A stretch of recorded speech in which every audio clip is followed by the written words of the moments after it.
It's really great to be here. Number one, because it's about 25 degrees warmer than Cornell right now. So I left, it was minus something awful, and drove through a snowstorm to get here and thought, Vegas better be good. and it's great, it's warm and sunny, and it's a great hotel. And two, because it's really fun to come to this event. So I was at the last one last year, it was great, and I got to see probably some of you that were there last time.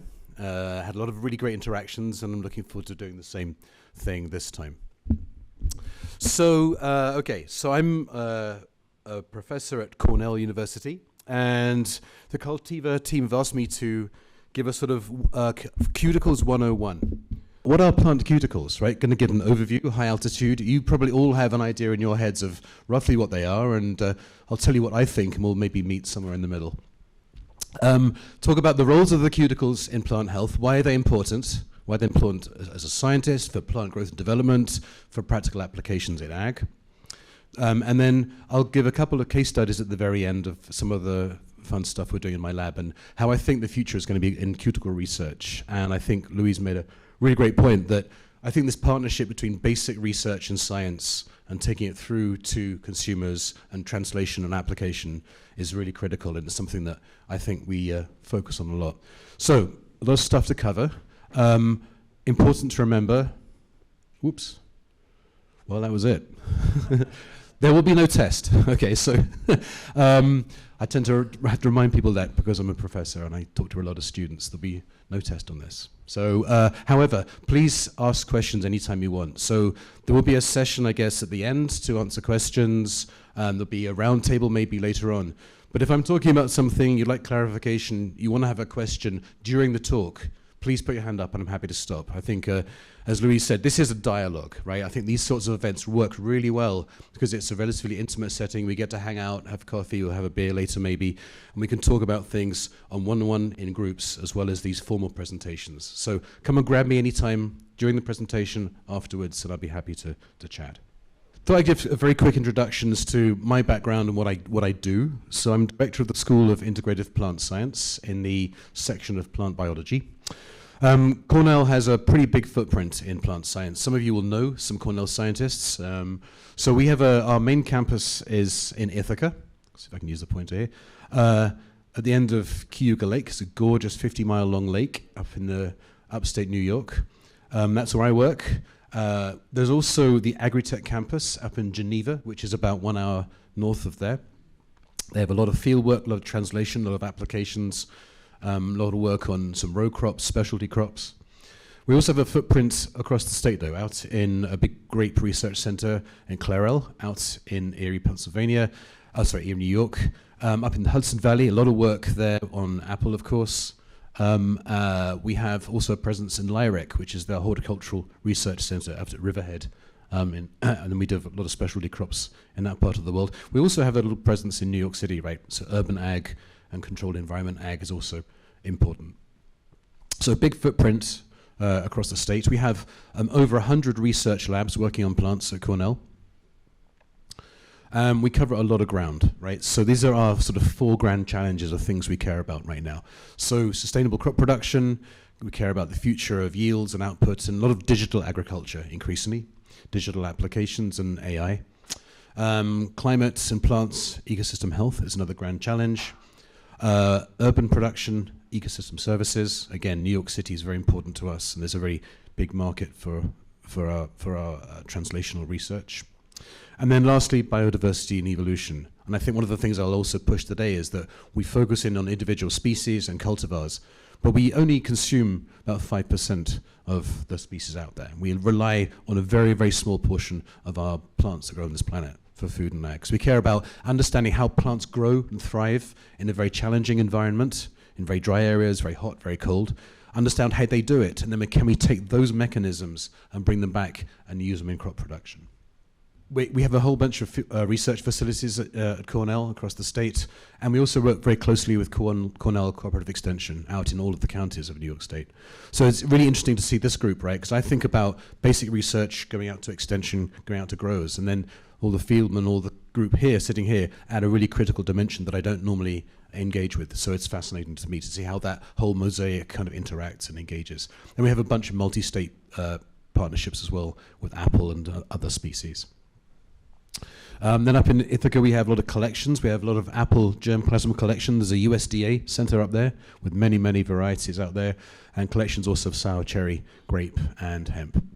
Okay, cuticles. So people ask me, sitting on a bus, a train, whatever, what do you do? What do you work on? You're a Cornell professor. And I say, I study cuticles. So what do non-scientists think I do? Well, typically you work on cuticles, and that's what a lot of people think about when they think of cuticle science. If you ask Google, so what does he do? What is cuticles? Then quite often you'll come up with insects, right? Insects are covered in cuticles. That's really important. They have a similar sort of function, barrier function. Here's what I think I do. I study plants, plant cuticles, and I think it's important to qualify, right? So what are we talking about here? We're talking about plant cuticles, a specialized water-resistant protective layer that covers the surface of all above-ground plants, right? All plant organs, essentially plant skins. So when I talk to my family and they say, what are you doing? What are you wasting your time? I say, I work on plant skins. Okay, that means something to them. So the key thing here is the cuticle covers every surface of the plant. Leaves, stems, fruits, flowers, they all have this barrier, and they need it. It's critical. Why? Because life on land is very challenging. So if you go back 500 million years, plants evolved from aquatic environments, they're algae, and they managed to colonize land, right? They developed all these traits, all these characteristics to say, we're organisms living in the sea, fresh water. We have this amazing environment on land to colonize. And they invent all these traits. But on land, life is very challenging, right? You have all challenges such as desiccation, that's the big problem. You have high light, you have temperature variation, and you have diseases and pathogens. So plants that have evolved all of these characteristics allow them to live in very challenging environments. So they need protection. And something my lab is very interested in is what were these innovations that allow plants to grow on land, and how can we study them in an agricultural context? And amongst these key innovations, the cuticle was one of them. So plant surfaces are essential for life on land. Number one function would be regulating water loss and uptake. So you have to be in an environment that's often naturally desiccating, you're losing water constantly, and you have to be able to thrive in that. At the same time, when it rains, you don't want to absorb all that water. You need to keep the water out. So you need to have this regulatory process, right? You need to be able to resist disease. So constantly being attacked by bacteria, by fungi, trying to get in and invade the plant. And you need to be able to protect yourself from the environment. So temperature extremes, high light conditions, all of these things are very challenging for life. You also sort of need a self-cleaning surface, right? So you're covered in dust, you're covered in spores. And one of the functions of the cuticle is this incredible self-cleaning property. It's hydrophobic, so you'll have seen this now in all your crops. It rains, the water beads up, and it rolls off the surface. And it carries with it all of that dust and all of those spores. So it basically washes itself. So we think about whole plant cuticle biology when we think about potential applications. You're going to hear a couple of really great talks later on from Claudia and from Ava on very specific aspects of cuticle science, and they present some of their great data. I'm going to give a sort of a higher level oversight and sort of set the groundwork for them so they can present their research. So how do we make this amazing surface? What have we evolved? How does a plant make something that has all of these characteristics? It's got to be biomechanically very strong, right? As the plant moves around, as organs grow and expand and shift, you can't have something that cracks. That will be a problem, because then you lose that protective barrier. So it's got to be really strong and tough. It's got to deal with the wind, it's got to deal with animals pushing past it, it's got to deal with all sorts of physical contact. It's got to be chemically resilient. So you have all the chemicals that are exposed to it, not just water, but other chemicals in the environment, salts. It's got to be very resilient and impermeable, so it's got to be tough. At the same time, and this kind of contradictory, as well as being strong and impermeable, it's got to be plastic and elastic. If you think of a fruit when it's growing, it's very small and it expands very rapidly. So it's got to be able to accommodate that. It's got to be able to move and expand without cracking. So you've got something that's plastic and elastic, at the same time incredibly strong and tough. So that's a real engineering challenge. And we're starting to get some evidence that during this process, cuticles actually have the capacity to repair themselves. So they have this mechanism to synthesize more cuticles, fill in the cracks, and loosen the structures as the plant grows. So they've got something that's very tough, but at the same time, it's very flexible. So it's a really incredible miracle. What is a cuticle? What is this engineering miracle? What sorts of structures and how is it basically made? This is a real reductionist version of the key bits. And you'll hear some of these words today, and you probably are familiar with some of those words. You've already heard the word polysaccharides. So this is a cross-section through the very outer surface of a typical plant cell. On the very outside, you have the cuticle, which is sort of made up of two major components. It's made up of cutin, which you can think of as kind of scaffolding around the outside. And that scaffolding is covered and sort of filled in with waxes. And waxes are the things you can think of as kind of the sealant, okay? That prevents the water from passing through. Both cutin and wax are hydrophobic. They don't like water passing through. And together, they make this incredible barrier. Water has a hard time moving through. It does pass through, but very, very slowly. That cuticle, the waxes and cutin, are connected with, sort of embedded with, this underlying layer of polysaccharides. And there's a little diagram you can see there, which sort of shows the idea of these polysaccharides have this biomechanically really strong structure, like almost like rebar. That would be the cellulose components, microfibrils of cellulose. And they're embedded in concrete, which would be other kinds of polysaccharides, such as pectins and hemicelluloses. So the combination of all of these polymers, the cutins, the polysaccharides, and all of the waxes together, collectively have this incredible sort of Lego set of different sorts of chemical characteristics that together make it biochemically really strong, very impervious, but also there's a whole bunch of enzymes in there modifying it, changing it, synthesizing it so it can adapt. And as the cell expands, as the surface expands, it can accommodate that change in growth and movement without cracking. So these are put together in different ways. Just to summarize again, the cuticle is made mostly of cutin. This is polyester. And then there are many, many kinds of these waxes that are embedded in the cutin and on the surface. And they make that shiny property. The shininess is typically those waxes. And you can see the polysaccharide layer underneath. These have all sorts of characteristics then. It's very hydrophobic and has a very specific interaction with water. Some of these waxes are crystalline, and you can see waxes on the surface. You'll have seen these when you look at grapes, right? And they have that blue shine to them. That's crystals of wax on the surface. The polysaccharides are extremely strong, and there's a whole bunch of other components, these proteins as well. Something that fascinates me is that there's not one solution to this bioengineering problem, that there are many, many kinds of cuticles, right? And that composition varies. Generally, they're made of very similar sorts of building blocks, but you compare the cuticles of, say, an apple, pine tree, banana, all have cuticles, but they vary in terms of the biochemical components, the details. Not only that, but even within a single species, within a single plant, different organs have different cuticles. So if you look in detail at the composition, the cuticle of a fruit will be often subtly different from the cuticle of a leaf.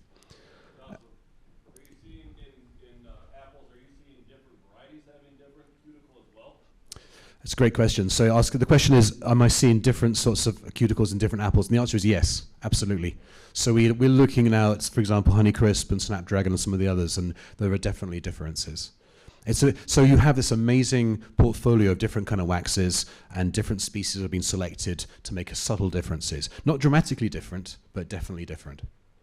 But moreover, beyond that, right, even within particular organs, you have plants growing in different directions. So you have your Honeycrisp tree, right? Your apple tree growing under very bright highlight conditions or different water profiles. It will make a different set of waxes than it would do.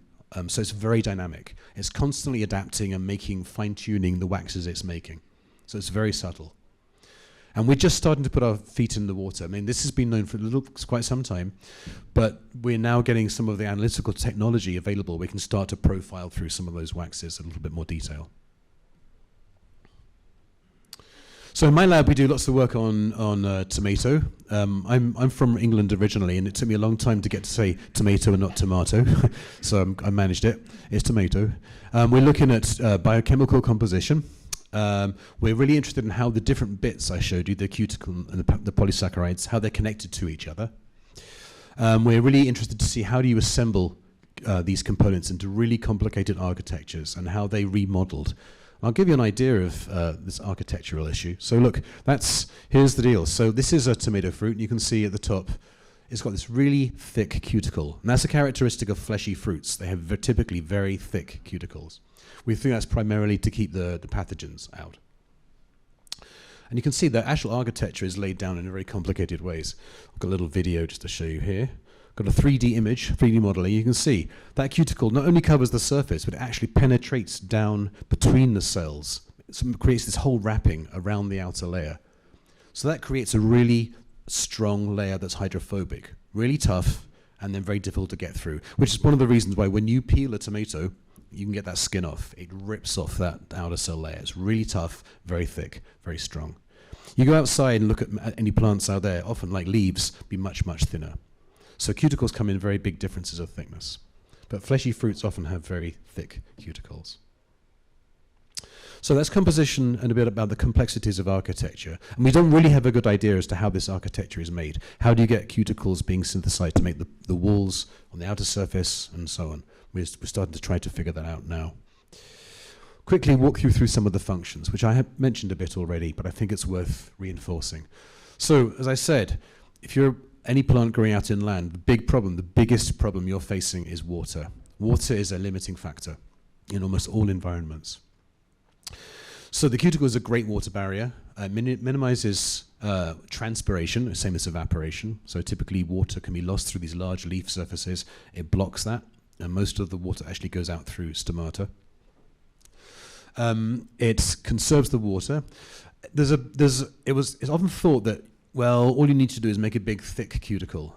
And it turns out that if you look across hundreds of species, the thickness of the cuticle does not always correlate with the impermeability to water, right?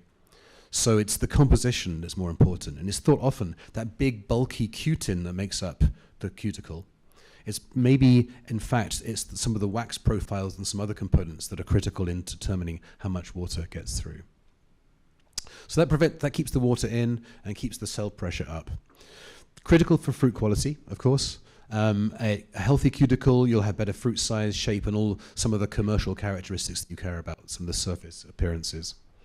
And we've learned that cultivation practices are really critical here, and then how your growth production and nutrition is really important.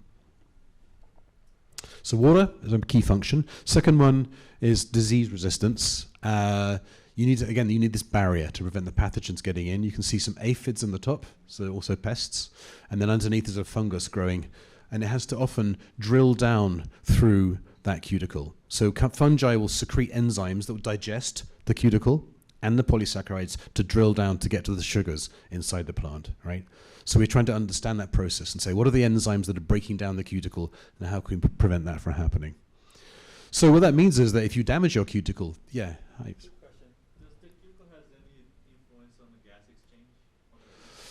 So the question is, does cuticle have influence on the gas exchange on the leaf surface? So that's a really good question.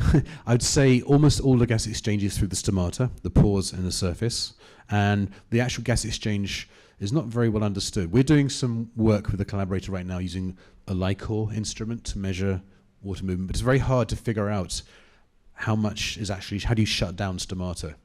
You can treat them, but we know that water diffuses through cuticles as well as stomata, probably gas exchange as well, probably quite slowly.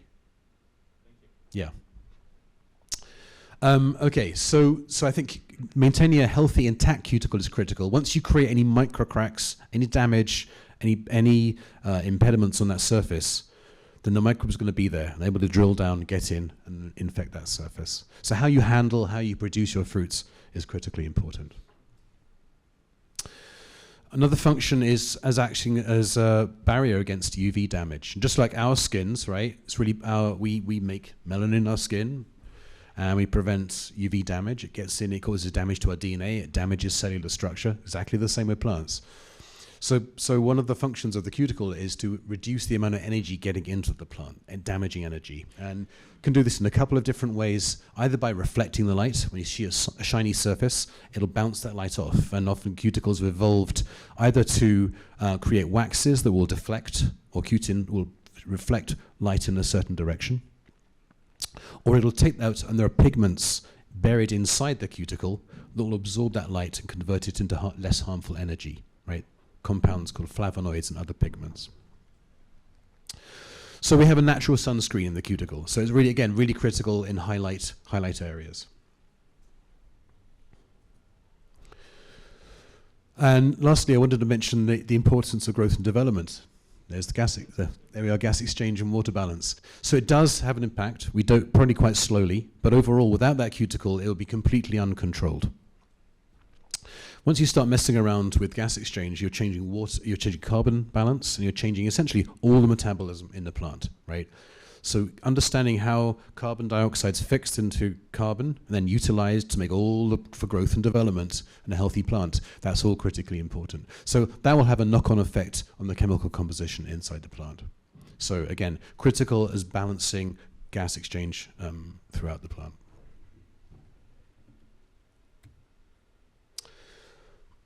It also has an important effect on ripening and disorder prevention, and I wanted to mention the visual appeal and market value. So I've worked for a long time now on fruit development and ripening, and cuticle structure and function, we've learned, is absolutely critical. And when we look at some fruits of different kind of qualities and disorders, you see a correlation sometimes with the cuticle characteristics. So, quick diagram then.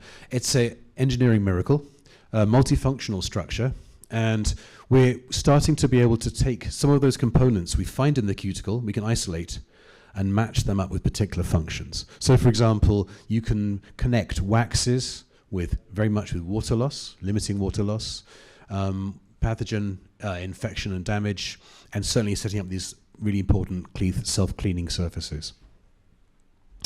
You can connect some of these compounds, so what we call phenolic compounds. There was no test, so don't worry about this.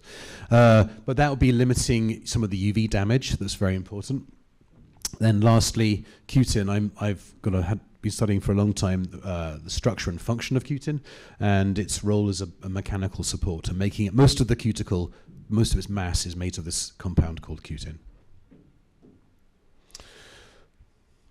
So, the research in my lab asked this really key question: how do plants make, modify, and maintain their cuticles, their protective skins, and what happens when they don't? And you get these disorders, you get cracking in the natural world, but particularly in the environments in which growers work, whether it's in greenhouses or out in the field.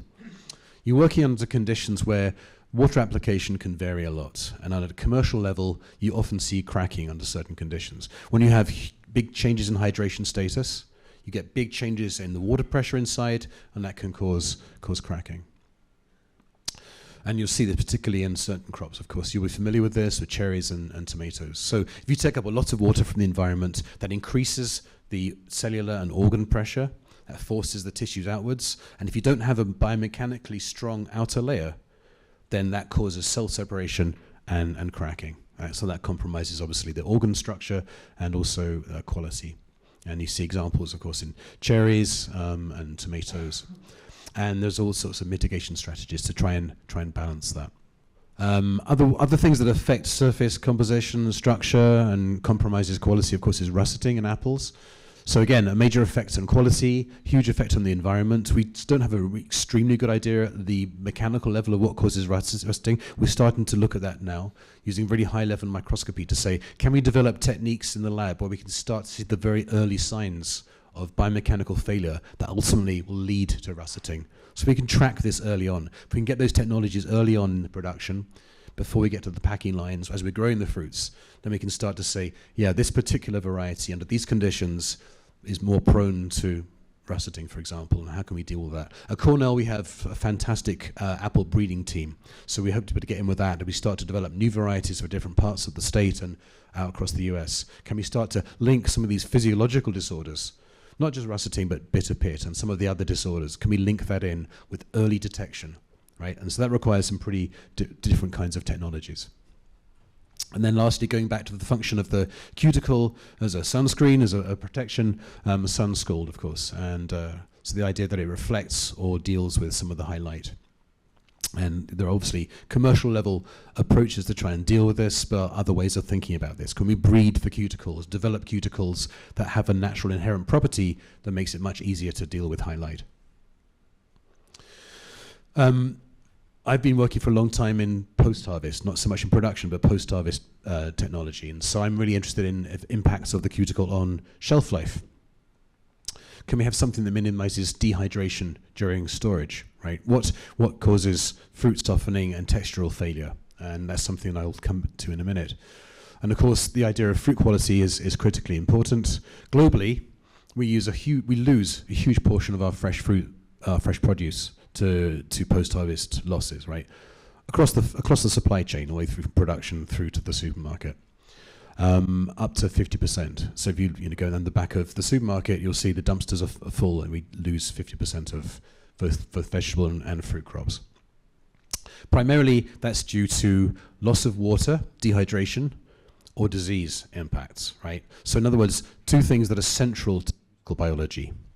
So we think that maybe if we can develop more effective cuticles, we can have a massive effect on food security, right? The knock-on effect of that is that it's much cheaper to grow. So food production, annually 120 cubic kilometers of water. I can't even imagine that amount. That's a lot of water in agriculture every year. That's how much food production is. And if we're essentially throwing half of that away in the dumpster, 30% of this food away. So that corresponds to about 40 billion liters of irrigation water lost. And you can compound that out and say, same thing applies to energy, the energy loss, putting into food crops that we're throwing away. Okay, that's a sort of overview, structure, function, ag significance. I'm going to give you a couple of case studies now, a couple of stories that talk about science and how I think science is important, what we're learning from some of our science and looking a little bit towards the future. So I've worked for a long time on fruit development, ripening. When you look at characteristics of fruits and things we want, what do the consumers want? These are some of the traits, right? Color, flavor, aroma, and texture. It's all down to that. That's why consumers buy their fruit. At an analytical, scientific level, we can understand the basis for all of those traits. We know color in fruits is because of carotenoids and flavonoids and anthocyanins. We know the biochemical pathways, we know the genes, and now in fact we can actually change those pathways and alter color in a fairly predictable way, which is pretty incredible. We know the basic components of flavor. We know the volatile compounds that cause aroma. So again, we can measure those compounds, we can quantify them, we can say what these pathways are, and we know the genes and the proteins. So at the scientific level, we understand that, and we can predictably make new crops. Texture is a whole other thing. Very, very difficult to explain texture. It's very complicated, right? So many words like mouthfeel, crispness, melting texture. All of these things are much harder to quantify. They're not based on one individual biochemical pathway or compounds. So I was sort of show this slide to make the point that the tools we use to measure texture are really kind of crude, right? We mess around with how things squash and make all sorts of disastrous compression studies, right, in the lab. And they're very non-satisfying, they're very difficult to characterize, very difficult to figure out. So I'm really fascinated by this idea of softening. What causes fruit to over-soften? What's the basis of that? I've been working on this for a very long time now. Quick history. So in the 1980s, up until the 1980s, it was pretty much assumed, every textbook would say, it was general knowledge, fruits soften because of breakdown in the polysaccharide cell walls. If you remember my diagram, polysaccharides are this underlying kind of rebar concrete structure that sit around every single cell. They also glue all the cells together, they connect them. So there's a little diagram. This is the only text diagram you'll see today. So this is a very simple model of the cell wall wrapping around every cell in the plant, and those cells are glued together by polysaccharides, and they're made of polysaccharides. There's a little diagram there of different kinds of polysaccharides I've highlighted with the difficult chemical stains in green and blue. Blue cellulose, green is pectin. So in the 1980s, the model was, well, we think we really understand why fruits soften. There's a zoom in to what a cell wall looks like at a very simple, well, cellulose, hemicellulose pectins. During ripening and softening of fruits, there's an enzyme called polygalacturonase, or PG. What happens is, during ripening, that PG is turned on, it comes in and it breaks down and cuts the pectins. It starts chopping them up into small fragments. So you see a huge increase in polygalacturonase, and it starts chewing up the pectins, and the size of the pectins breaks down. Those pectins both glue the cells together, and they're major parts of the cells. So as those pectins are broken down, that glue and that strength starts to be lost. And the literature said, this is a very obvious mechanism, right? The pectins are holding the cell together. They're giving the fruit strength. And when polygalacturonase comes in during ripening, that's lost. It's chewing up the pectins, and fruits soften, right? So that was the basis of softening. Then in the early 1990s, a technology called antisense came along. That was the first genetic engineering of plants. The very first genetically modified crop was a tomato. And it was a tomato in which the enzyme PG had been turned off, been knocked out. So the company that developed this said very simplistically, you know what, we're going to engineer a tomato that doesn't have PG. So the pectins won't be broken down, the fruit won't soften.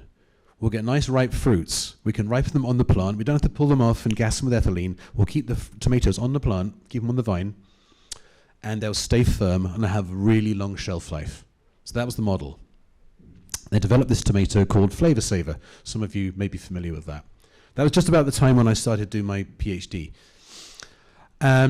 So they turned the gene off. The technology worked great. You knocked down PG down to about less than 1%. The problem was that it had no effect on softening. So the pectins stayed high. They didn't get broken down.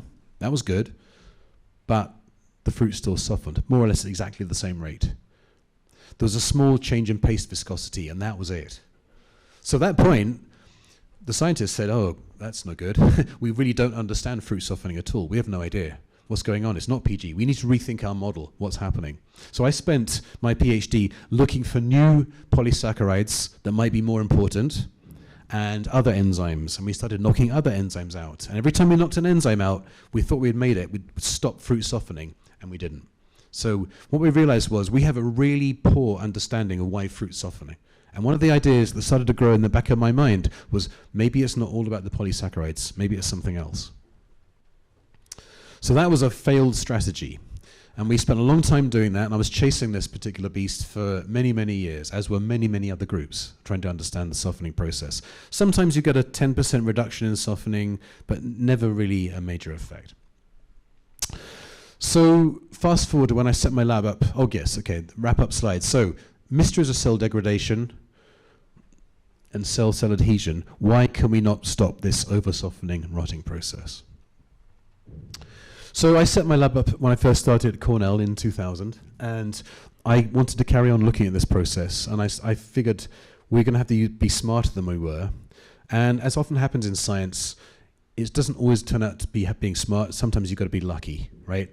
And we came across a cultivar of tomato, which we called DFD, or delayed fruit deterioration. So at the top, this is Culticle Ailsa Craig, and that's kind of like the lab rat for fresh market tomatoes. The DFD tomato, it grew normally. It went red. It was a normal looking tomato. It was great. But it had a remarkable characteristic. When you leave it to sit, after ripening, let it sit on the shelf, there's the Ailsa Craig normal tomato on the right-hand side. After a couple of weeks, it's dehydrated, desiccated, it's collapsing. The DFD didn't change. An incredible shelf life. Got a little video here to show you. So what you'll see now is a video of two Ailsa Craig fruits, normal fruits, and then the non-softening tomato fruit in the middle. This is a time lapse of about 4 months collapsed into 15 seconds. Okay, so the bottom right-hand side, you'll see the date, November 2003. So the normal fruits on either side, and then this non-softening mutant in the middle. You can see, so the normal fruits are sort of collapsing, and one tries to kind of escape at one point. There you go. That was February. March. Fruit in the middle isn't moving, right? So we thought, that's it. This is fabulous. What we'll do is we'll go in and look at this. We'll look at the cell walls. We'll look at all the polysaccharides. We'll see what's the difference between the softening fruits and the non-softening, and that will tell us, there's the secret sauce. That'll tell us, how do we figure out this is the basis of softening? So the other phenotype we noticed, the other difference, was the resistance to disease. And if you leave these in for a really long time, they didn't get infected. And you can see a little picture underneath. If you take some fungi and inoculate them, if you poke a hole in the fruits of the normal commercial cultivars or Ailsa Craig, or the non-softening DFD, they all get infected about the same, okay? So they're all susceptible to disease, but this was kind of the killer experiment. If you leave them and just inoculate the surface, just sitting on just the cuticle, the commercial cultivar and the Ailsa Craig get completely infected. The fungi drill through, no problem. DFD, the fungi not penetrating. So 2 bits of information. In the DFD, this really long shelf life tomato, the water's not getting out because it's not desiccating, and the pathogens are not getting in. So then we had this kind of aha moment. We thought, it's the cuticle. This is really critical to what we're seeing, right? It's this key barrier on the outside. That's the secret sauce for some of these softening effects. So then we shifted gears, and my lab went big time from working on polysaccharide cell walls to studying cuticles, and then we sort of launched into this whole project. So it's in the skin. And then over the next 20, 30 years, we've kind of shifted a lot away from polysaccharides, and you can kind of see that again, this is a microscope image of the polysaccharides and this big thick cuticle on top. Many, many groups have now got a really good understanding of polysaccharide biochemistry and the many, many dozens and dozens of classes of enzymes that chop up these polysaccharides. On the other hand, we still have a really simple view, a poor understanding of cell walls. So we have an idea of some of the enzymes and some of the genes, right? But compared with some of the polysaccharide understanding, we're in a much more simple world. So my lab is kind of pushing towards trying to fill in some of the knobs and dials in the cuticle part of that diagram.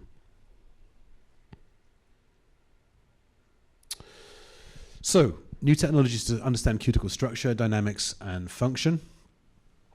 We're using all sorts of new applications. They can be microscopy driven. I showed you a 3D image of a cuticle, so we're developing techniques to study architecture of cuticles. We're using techniques to study very specifically genes and enzymes that are specifically making these cuticles.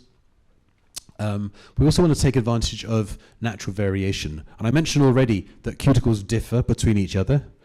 This shows an example of cuticles from different kinds of crops. I just went down to the supermarket one day and scooped up some different fruits from our supermarket. And you can see, just very, very simplistically, the cuticle stained in red there.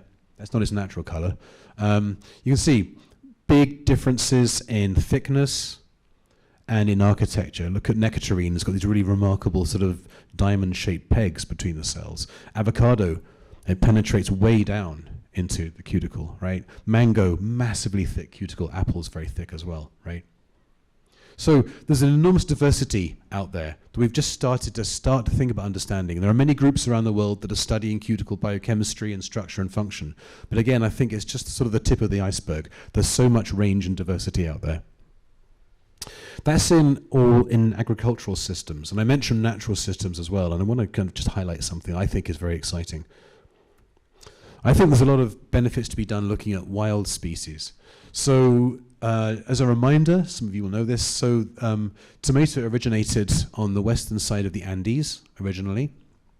It's a whole range of wild tomato species. The one we use, the tomatoes, this Lyca persicum at the top, that's the sort of thing that we study. That's all the tomatoes that are out there naturally. But underneath you can see a whole bunch of different sorts of tomato species that are the wild relatives. Okay, these are all selected earlier on. They grow in really different kinds of environments, these wild tomatoes. So you see them in very high altitudes. You see them growing, so there's a picture there of a tomato plant growing kind of sticking to the side of a rocky cliff, right? You see them in places where there's very, very little water, extremely dry environments, very high elevation, so very large amounts of radiation, lots and lots of UV out there. Exposed to very watery environments as well with lots and lots of pathogens. So collectively, if you look across at all of these wild species, these tomatoes are growing and doing great in environments that are really, really challenging for us with domesticated tomato. So how do they do that, right? How do you have tomatoes growing in really barren desert-like environments or really salty conditions where if you took your tomatoes and grew them out there, they wouldn't do very well? So something that I think suggests to me is that there's probably a lot of cuticle diversity out there that allows them to tolerate these conditions. So very quickly, I won't spend a lot of time on this, just a couple of graphs, so don't freak out. This is some studies of measuring the amount of cutin in this diagram, okay, across different kinds of wild species. And on the left is the normal tomato that you get in the supermarket, and you see all the other wild species, a big range. Some of them have twice as much cutin. And if you do the same thing for waxes, you look at some of these things that grow in deserts or high mountains. This shows the different types of waxes for different classes across different kinds of wild tomato species. Huge range. Now, somewhere in that information, embedded in that, is the secret sauce for how these things grow in dry conditions or very high UV radiation conditions or very salty conditions. So that information's out there. And as a scientist, I think that's fascinating. I can get out there and start to study these. Maybe we can figure out if these tomatoes can do it, let's take that and maybe cross them, breed them, introduce these genes, and we can have these characteristics in our crops as well, right? How do they do that? And that might inspire us to come up with clever ways of developing new crops under normal agricultural conditions. It just shows an image now of some of our 3D imaging, some of these things. And we see all sorts of really interesting patterns. You can see there, these are cuticles that have been stained with the cuticle in orange and yellow, and then the polysaccharides in blue. And you can kind of use 3D imaging to sort of slice through them. And you can see all sorts of interesting shapes and distributions and things you don't normally see in regular fruits. So there's all sorts of opportunities and diversity out there that I think we can exploit, not necessarily just in tomato, but in apple, in cherry, whatever crop you want to. You go back to the wild relatives and look at the natural conditions they grow in, and then to understand, let's use natural diversity to help that and harness that to inspire our science. Okay, I'm going to tell you one last story. And again, this is all about being lucky, right? You've got to be lucky in life. So I wanted to think about diversity a bit more, not in wild species, but in cultivated species. And I got a buddy that was growing all of these varieties out in Israel. He was growing about 300 different cultivars of tomato, hybrids, all sorts of cross lines, a whole range. And he said, hey, we're growing these out here. If you want to come and study them, come and take a look, and you can do your research and use that as a biological material. So I was lucky enough to have this student in my lab, Eric, the most patient man in the world, who agreed that I'd send him out to Israel. He was going to sit there. He was going to take many fruits off these 100 varieties and sit there for weeks. And all he did was weigh them. He drank a bunch of coffee, but weighed these fruits. Because he wanted to measure water loss. He wanted to understand, in this huge diversity of 300 more than 300 kinds of tomatoes, are there some that are losing water really fast and some that are not? And why are they doing that?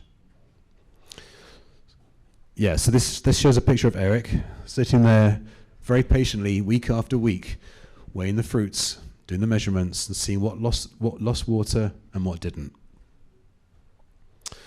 Okay, this is the last graph I'm going to show you, right? So, talk you through it.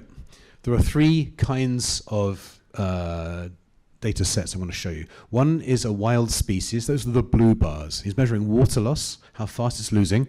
The fruit on the left-hand side are losing water really slowly through time, and on the right-hand side of the x-axis, they're losing it much faster. And then frequency, just how many fruits we measured. So, in the wild species, you can see generally the blue ones, most of them are kind of losing water at a lower rate, right? So these wild species don't lose water much, very, very fast. There's another sort of semi-domesticated variety, which are the ones in orange. They're starting to lose water a bit faster, you can see. The average is more towards the right-hand side. And then the Lycopersicum, that's the domesticated tomato. That's the stuff we eat. All across the board, right? They tend to lose water a bit faster. And so that told us, yeah, we've got the diversity. If we look at some of those outliers, those that lose water fast or slowly, let's compare them and figure out what the differences are in terms of cuticles. Just want to point out 2 bits on this graph, 2 areas in red. We're particularly interested in, on the left-hand side, that batch that lose water very, very slowly, right? How are they doing that? That could be particularly interesting to us. But also, we were really interested in the ones on the right-hand side. So they're losing water really fast. They just lost water. They desiccated really quickly. So why was that?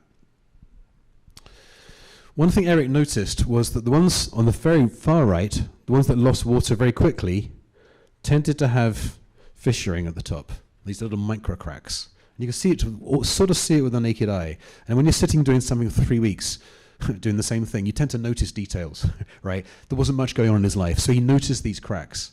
So every time you got those cracks at the top, you can start to see they lost water really fast. Makes sense, right? Got cracks, the water's evaporating out. Okay. And he figured out that if he added this stain, this blue dye called toluidine blue to the top, it would penetrate through those cracks and stain it and make it really obvious, which was good because then we'd eliminate those fruits from our study because they're cracking. It's not the chemical composition, they're cracked. So he used the toluidine blue as a way of just filtering out the fruits we didn't care about. And then there's kind of a diagram explaining that. So normally the cuticle is impermeable, the dye doesn't get through. When it's cracking, the dye penetrates through and stains the polysaccharide cell wall underneath. All right, so we had big variety. What was the outcome of all of this? Which part of the cuticle caused, was it the cutin, was it the waxes? What was the secret to preventing water loss? So you knew this was coming. It wasn't either of them, right? So we couldn't correlate any aspect of cuticle biology with the major water loss for the high or low water loss. It wasn't anything to do with the wax profiles that we could measure. We measured many kinds of waxes. It didn't correlate. And it wasn't cuticle thickness or architecture. So none of the standard things we looked at explained why some of these fruits are losing water faster or slower than the other ones. But this is when you get unlucky. Again, Eric didn't have much to do, so he tended to notice things that we might not have noticed.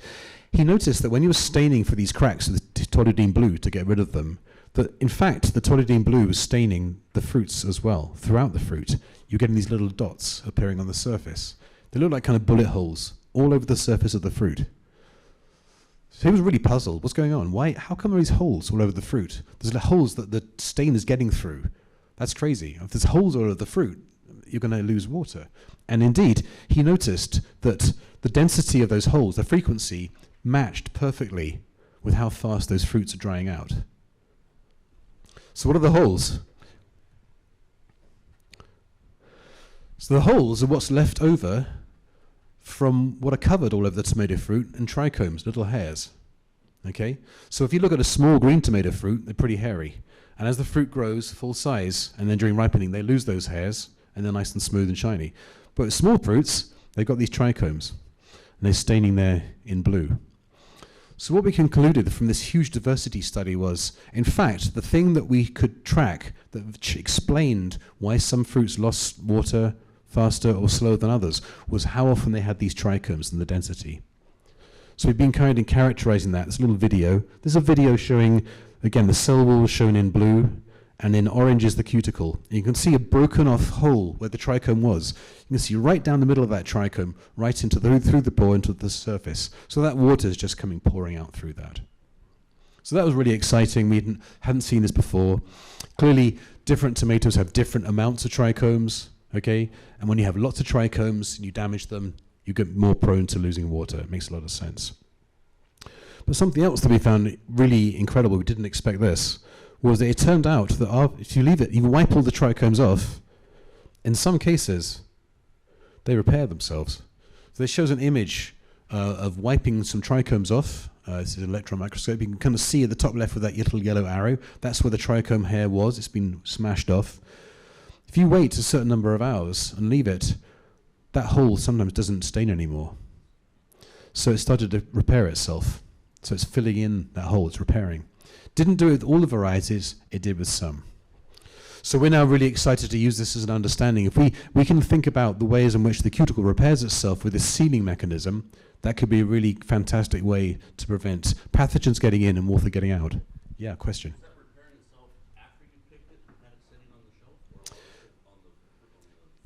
Yes, the question was it repairing itself after we picked it or while it was on the plant? We've done both. So we've taken it off the plant and we kind of wiped it with a gloved hand to wipe all those trichomes off, and then we stain it with the stain over a time period and say, at what point do you start to get fewer stains going through?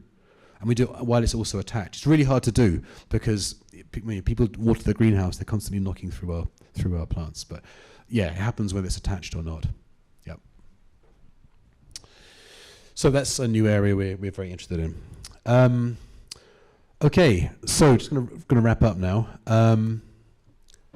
Plant cuticles, summary and future questions. So skins are important. You got to treat them carefully.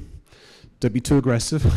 I think there's a general understanding now, and the point of this meeting today is that cuticles are critical for all sorts of aspects of plant resilience in the environment and quality of our fruits and so on. Has effects on water, disease, the visual traits that we really value, plant health, and many crop traits. I think it's a really fantastic target for crop improvement, and there are many aspects. I've kind of talked about some of them we're looking at, but there's a whole shopping list of things I think we can do to improve cuticles, develop new cuticles, and to understand them. And again, I really want to emphasize the point that what I think is really important, what I'm doing in our lab and many other researchers around the world, is we're doing discovery science. We're looking into this. We're trying to understand it. That's why I want to make the pitch. Plant science, scientists, the things we're doing at universities is really important. We are taking our research and we're getting it out there to growers and breeders. And I kind of want a big shout out for academic science. Breeding cultural practices are really important, and how you treat and handle your fruits so you don't compromise the cuticle. And I think, I haven't mentioned this so far, but I think it'll only increase in importance as we deal with temperature extremes, climate change, and cultural practices that influence how we grow our crops. So I think it's an area that's only going to expand and get more important. Okay, last thing I want to say, this is some little snapshots of gorgeous upstate New York. My lab is sort of the bottom right-hand corner of that upper left picture. It's very watery and warm and lovely, great place. Please come and visit me. If you're ever in the area, you're welcome to drop in. It's gorgeous. You can come at this time of year, or you can come during this time of year. This was more like it was yesterday morning when I left to head out here. It was very cold, so I'd suggest coming in the summer. But it's always great to see people coming out from the field when you come and visit. We have amazing extension people. We have amazing teams of fruit production breeders, agricultural practice experts across our school, and they're always welcome. They always want people to come in and visit so we can explain to you what we do. So always come in, swing by and say hello. And I just want to acknowledge the guys in my lab. I've showed you stuff spanning a lot of years, right? So this doesn't cover everybody, but there's my team in the top left-hand corner, and then we have collaborators all around the world that help us look at a whole diversity of scientific questions. And then our funding has primarily come from NSF and USDA and some ag support. Okay, lots of me talking. Again, ask any questions during the day. Come and find me. Happy to follow up. I think there'll be plenty of opportunities throughout the day.